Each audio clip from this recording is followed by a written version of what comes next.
There are nearly 8.5 billion people on Earth. You don't know all of them, but out of all those people, you got to know this one person.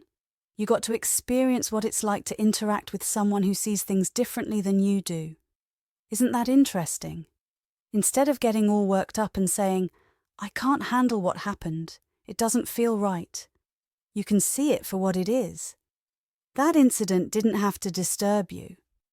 Sure, it didn't feel great, maybe there was some weird energy in the air, but that doesn't mean you need to store it inside yourself and carry it around.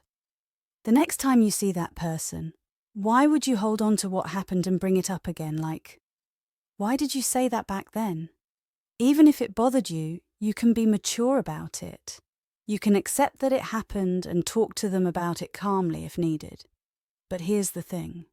Chances are, they weren't even disturbed by it. They probably don't even remember what happened or why it bothered you so much. Bringing it up after months is only going to confuse them, and it shows that you're still holding on to it. The better approach is to let it go when it happens. When you do that, you won't give your mind something to keep coming back to and getting upset over. The truth is, your mind only stays disturbed because of the things you store inside. If you don't want to have a disturbed mind, then stop storing all that negative stuff in there. If you let things go as they happen, you'll find more peace and joy inside yourself. That's the only way to be truly free. That's how you liberate yourself from the constant disturbance of the mind. It's worth talking about, right? Most people, when they get upset, try to deal with it by drinking, smoking, or doing other things to distract themselves. But does that actually work? No, because if it worked, you wouldn't have to keep doing it over and over again. What I'm talking about is different. If you learn to let go of the stuff that disturbs you and stop putting more negativity inside, it really works. You won't have to deal with it again because it's gone. You didn't store it.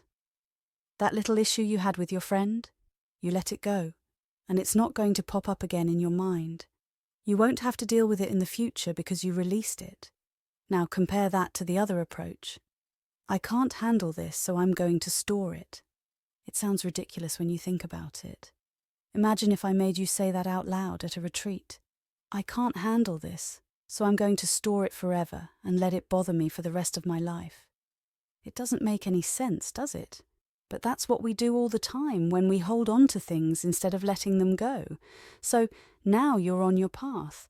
You're practicing yoga, meditation, and other techniques, but not because you're running from disturbance.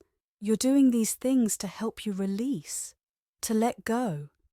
If you've had a rough day, maybe you do some deep breathing or yoga to let go of the stress. It's real. You're not doing it just to feel better for the moment. You're doing it to release the tension so it doesn't get stored inside.